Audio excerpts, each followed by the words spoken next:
श्री सच्चिदानंद सद्गुरु साईनाथ महाराज की जय।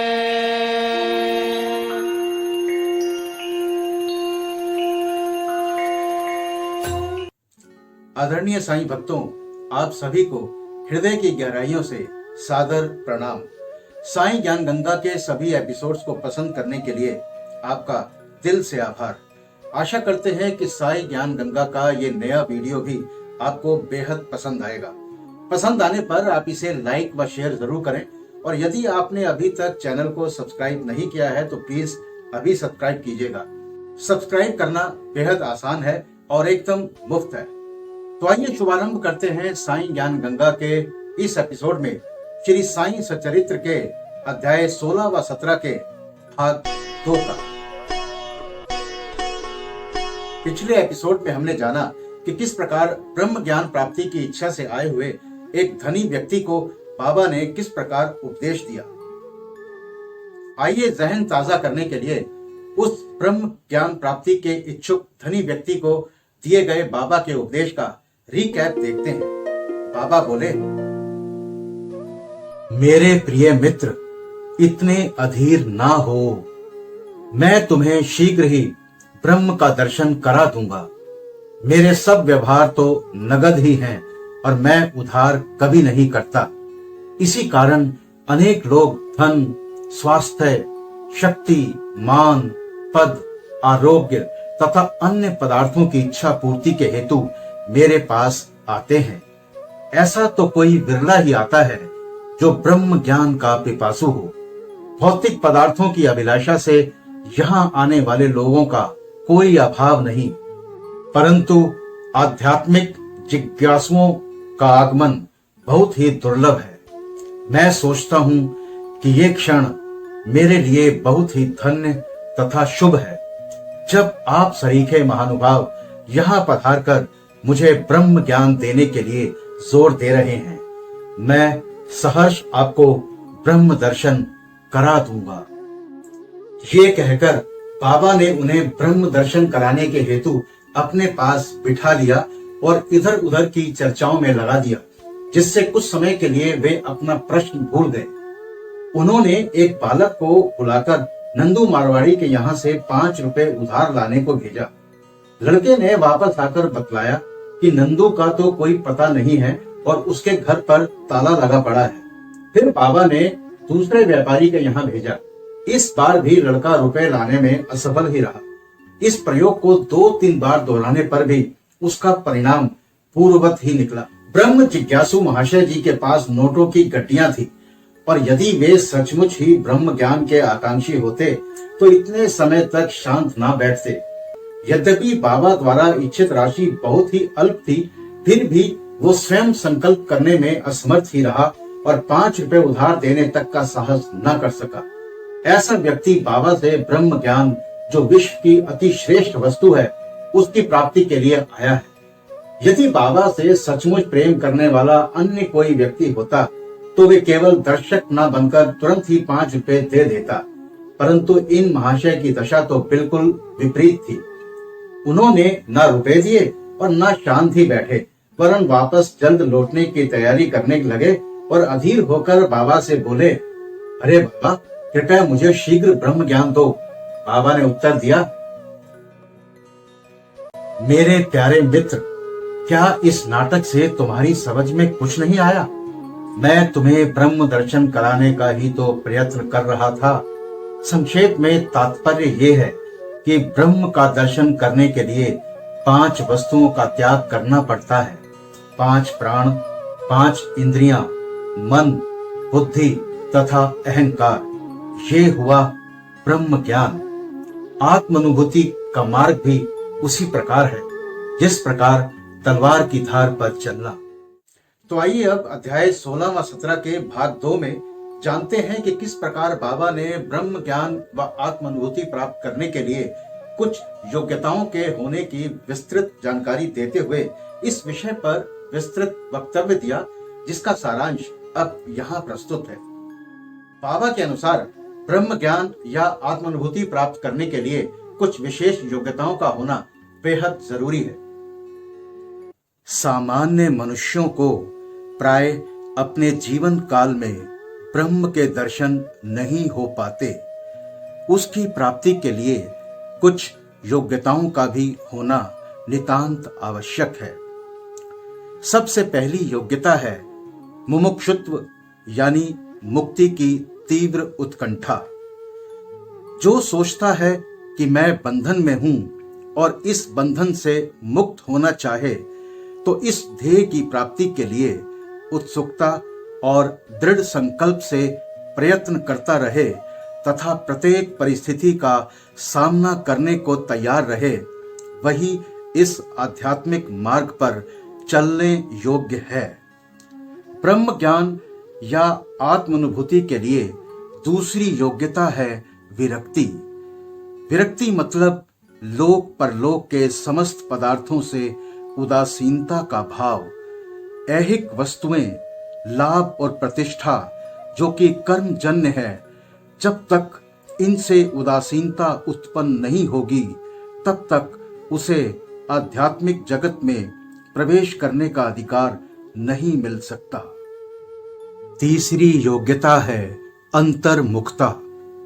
ईश्वर ने हमारी इंद्रियों की रचना ऐसी की है कि उनकी स्वाभाविक वृत्ति सदैव बाहर की ओर आकृष्ट करती है। हमें सदैव बाहर का ही ध्यान रहता है, ना कि अंदर का। जो आत्मदर्शन और दैविक जीवन के इच्छुक हैं, उन्हें अपनी दृष्टि अंतर्मुखी बनाकर अपने आप में ही लीन होना चाहिए। ब्रह्म ज्ञान या आत्मानुभूति के लिए चौथी योग्यता है पाप शुद्धि। जब तक मनुष्य दुष्टता त्याग कर दुष्कर्म करना नहीं छोड़ता, तब तक ना तो उसे पूर्ण शांति ही मिलती है और ना मन ही स्थिर होता है। वो मात्र बुद्धि बल द्वारा ज्ञान लाभ कदापि नहीं कर सकता। पांचवी योग्यता है उचित आचरण। जब तक मनुष्य सत्यवादी, त्यागी और अंतर्मुखी बनकर ब्रह्मचर्य व्रत का पालन करते हुए जीवन व्यतीत नहीं करता, तब तक उसे आत्म उपलब्धि संभव नहीं। ब्रह्म ज्ञान या आत्मानुभूति के लिए छठी योग्यता है सार वस्तु ग्रहण करना। दो प्रकार की वस्तुएं हैं, नित्य और अनित्य। पहली आध्यात्मिक विषयों से संबंधित है तथा दूसरी सांसारिक विषयों से। मनुष्यों को इन दोनों का सामना करना पड़ता है। उसे विवेक द्वारा किसी एक का चुनाव करना पड़ता है। विद्वान पुरुष अनित्य से नित्य को श्रेयस्कर मानते हैं, परंतु जो मूढ़मती हैं, वे आसक्तियों के वशीभूत होकर अनित्य को श्रेष्ठ जानकर उस पर ही आचरण करते हैं। सातवीं योग्यता है मन और इंद्रियों का निग्रह। शरीर एक रथ है, आत्मा उसका स्वामी तथा बुद्धि सारथी है। मन लगाम है और इंद्रियां उसके घोड़े। इंद्रिय नियंत्रण ही उसका पथ है। जो अल्प बुद्धि हैं और जिनके मन चंचल हैं तथा जिनकी इंद्रियां सारथी के दुष्ट घोड़ों के समान हैं, वे अपने गंतव्य स्थान पर नहीं पहुंचते तथा जन्म मृत्यु के चक्र में ही घूमते रहते हैं। परंतु जो विवेकशील हैं, जिन्होंने अपने मन पर नियंत्रण कर लिया है तथा जिनकी इंद्रियां सारथी के उत्तम घोड़ों के समान नियंत्रण में हैं, वे ही गंतव्य स्थान पर पहुंच पाते हैं, अर्थात उन्हें परम पद की प्राप्ति हो जाती है और उनका पुनर्जन्म नहीं होता। जो व्यक्ति अपनी बुद्धि द्वारा मन को वश में कर लेता है, वो अंत में अपने लक्ष्य प्राप्त कर उस सर्वशक्तिमान भगवान विष्णु के लोक में पहुंच जाता है। ब्रह्म ज्ञान या आत्मानुभूति के लिए 8वीं योग्यता है मन की पवित्रता। जब तक मनुष्य निष्काम कर्म नहीं करता तब तक उसे चित्त की शुद्धि एवं आत्मदर्शन संभव नहीं है। विशुद्ध मन में ही विवेक और वैराग्य उत्पन्न होते हैं, जिससे आत्मदर्शन के पथ में प्रगति हो जाती है। अहंकार शून्य हुए बिना तृष्णा से छुटकारा पाना संभव नहीं है। विषय वासना आत्मानुभूति के मार्ग में विशेष बाधक है।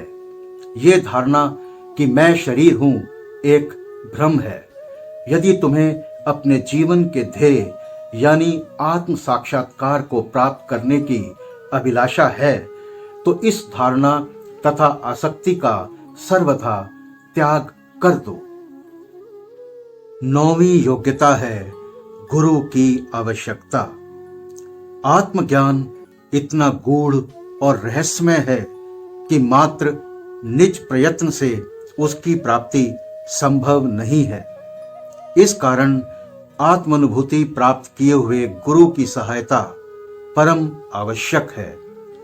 अत्यंत कठिन परिश्रम और कष्टों के उपरांत भी दूसरे क्या दे सकते हैं जो ऐसे गुरु की कृपा से सहज ही प्राप्त हो सकता है। जिसने स्वयं उस मार्ग का अनुसरण कर अनुभव कर लिया हो, वही अपने शिष्य को भी सरलता पूर्वक पग पग पर आध्यात्मिक उन्नति करा सकता है। ब्रह्म ज्ञान या आत्मानुभूति के लिए अंतिम योग्यता है ईश कृपा परम आवश्यक है। जब भगवान किसी पर कृपा करते हैं तो वे उसे विवेक और वैराग्य देकर इस भव सागर से पार कर देते हैं। ये आत्मानुभूति न तो नाना प्रकार की विद्याओं और बुद्धि द्वारा हो सकती हैं और न शुष्क वेद अध्ययन द्वारा ही। इसके लिए जिस किसी को ये आत्मा वर्ण करती है उसी को प्राप्त होती है तथा उसी के सम्मुख वो अपना स्वरूप प्रकट करती है। कठोपनिषद में ऐसा ही वर्णन किया गया है। ब्रह्म ज्ञान सारांश सब साईं दियो बताए, करे योग्यता ग्रहण जो आत्मज्ञान वह पाए, आत्मज्ञान वह पाए। ओम साईं श्री साईं जय जय साईं, ओम साईं श्री साईं जय जय साईं, ओम साईं श्री साईं जय जय साईं, ओम साईं श्री साईं जय जय साईं, ओम साईं श्री साईं जय जय साईं, ओम साईं श्री साईं जय जय साईं, ओम साईं श्री साईं जय जय साईं, ओम साईं श्री साईं जय जय साईं। जब ये उपदेश समाप्त हो गया तो बाबा उन महाशय से बोले, अच्छा महाशय, आपकी जेब में 5 रुपए के 50 गुना रुपयों के रूप में ब्रह्म है, उसे कृपया बाहर निकालिए। उन महाशय ने नोटों की गड्डी बाहर निकाली और गिनने पर सबको आश्चर्य हुआ कि वे सचमुच में 10-10 के 25 नोट ही थे। बाबा की ये सर्वज्ञता देखकर वे महाशय द्रवित हो गए और बाबा के चरणों में गिरकर आशीर्वाद की प्रार्थना करने लगे। तब बाबा बोले, अपना ब्रह्म का यानी नोटों का ये बंडल लपेट लो। जब तक तुम्हारा लोभ और ईर्ष्या से पूर्ण छुटकारा नहीं हो जाता तब तक तुम ब्रह्म के सत्य स्वरूप को नहीं जान सकते। जिसका मन धन, संतान और ऐश्वर्य में लगा है वो इन सब आसक्तियों को त्यागे बिना कैसे ब्रह्म को जानने की आशा कर सकता है। आसक्ति का भ्रम और धन की तृष्णा दुख का एक भंवर है जिसमें अहंकार और ईर्ष्या रूपी मगरों का वास है। जो इच्छा रहित होगा केवल वही ये भव सागर पार कर सकता है। तृष्णा और ब्रह्म के पारंपरिक संबंध इसी प्रकार के हैं, अतः वे परस्पर कट्टर शत्रु हैं। तुलसीदास जी कहते हैं, जहां राम तहां काम नहीं, जहां काम नहीं राम, तुलसी कबहू होत नहीं, रवि रजनी एक ठाम। जहां राम तहां काम नहीं, जहां काम नहीं राम, तुलसी कबहू होत नहीं, रवि रजनी एक ठाम, रवि रजनी एक ठाम, रवि रजनी एक ठाम। जहां लोभ है वहां ब्रह्म के चिंतन या ध्यान की गुंजाइश ही नहीं है। फिर लोभी पुरुष को विरक्ति और मोक्ष की प्राप्ति कैसे हो सकती है? लालची पुरुष को ना तो शांति है और ना संतोष ही, और ना वो दृढ़ निश्चय ही होता है। यदि कण मात्र भी लोभ मन में शेष रह जाए तो समझना चाहिए कि सब साधनाएं व्यर्थ हो गईं। एक उत्तम साधक यदि फल प्राप्ति की इच्छा या अपने कर्तव्यों का प्रतिफल पाने की भावना से मुक्त नहीं है, और यदि उनके प्रति उसमें अरुचि उत्पन्न ना हो, तो सब कुछ व्यर्थ ही हुआ। वो आत्मानुभूति प्राप्त करने में सफल नहीं हो सकता। जो अहंकारी तथा सदैव विषय चिंतन में रत है, उन पर गुरु के उपदेशों तथा शिक्षा का कोई प्रभाव नहीं पड़ता। अतः मन की पवित्रता अत्यंत आवश्यक है, क्योंकि उसके बिना आध्यात्मिक साधनाओं का कोई महत्व नहीं तथा वो निरा दंभ ही है। इसलिए श्रेष्ठकर यही है कि जिसे जो मार्ग बुद्धि गम्य हो वो उसे ही अपनाए। मेरा खजाना पूर्ण है और मैं प्रत्येक की इच्छा अनुसार उसकी पूर्ति कर सकता हूँ, परंतु मुझे पात्र की योग्यता अयोग्यता का भी ध्यान रखना पड़ता है। जो कुछ मैं कह रहा हूँ, यदि तुम उसे एकाग्र होकर सुनोगे तो तुम्हें निश्चय ही लाभ होगा। इस द्वारका माई में बैठकर मैं कभी असत्य भाषण नहीं करता। जब घर में किसी अतिथि को निमंत्रण दिया जाता है तो उसके साथ परिवार, अन्य मित्र और संबंधी आदि सबको भोजन करने के लिए आमंत्रित किया जाता है।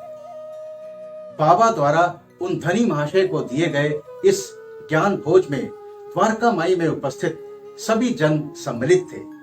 बाबा का आशीर्वाद प्राप्त कर सभी लोग उन धनी महाशय के साथ हर्ष और संतोष पूर्वक अपने अपने घरों को लौट गए। बाबा के उपदेश सुनी धनी मिलो कछु ज्ञान, ब्रह्म ज्ञान मार्ग दिखा साईं कियो कल्याण। ब्रह्म ज्ञान के हेतु गुरु अति आवश्यक होय, गुरु बिन ज्ञान ना आवै, लाख जतन करि कोय, लाख जतन करि कोय। ओम साईं श्री साईं जय जय साईं, ओम साईं श्री साईं जय जय साईं, ओम साईं श्री साईं जय जय साईं, ओम साईं श्री साईं जय जय साईं, ओम साईं श्री साईं जय जय साईं, ओम साईं श्री साईं जय जय साईं, ओम साईं श्री साईं जय जय साईं, ओम साईं श्री साईं जय जय साईं। अब बात बाबा के वैशिष्ट की। ऐसे संत अनेक हैं जो घर त्याग कर जंगल की गुफाओं या झोपड़ियों में एकांतवास करते हुए अपनी मुक्ति या मोक्ष प्राप्ति का प्रयत्न करते रहते हैं। वे दूसरों की किंचित मात्र भी उपेक्षा न कर सदा ध्यानस्थ रहते हैं। श्री साईं बाबा इस प्रकृति के न थे। यद्यपि उनके कोई घर द्वार, पत्नी और संतान, समीप या दूर के संबंधी नहीं थे, फिर भी वे संसार में ही रहते थे।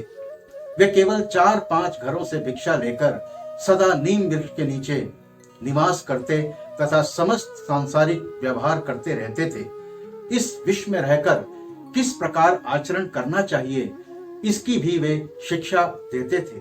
ऐसे साधु व संत प्राय बिरले ही होते हैं जो स्वयं भगवत प्राप्ति के पश्चात लोगों के कल्याणार्थ प्रयत्न करें।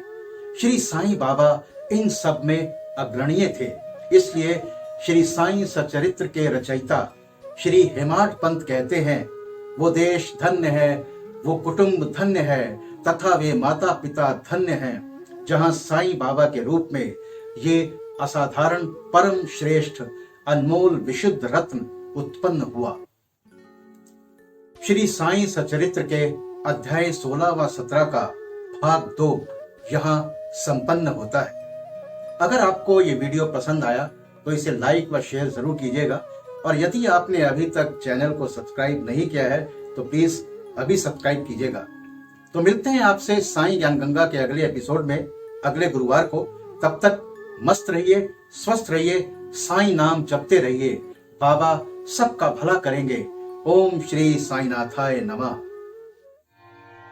अनंत कोटि ब्रह्मांड नायक राजाधिराज योगी राज परे ब्रह्म श्री सच्चिदानंद सद्गुरु साईनाथ महाराज की जय।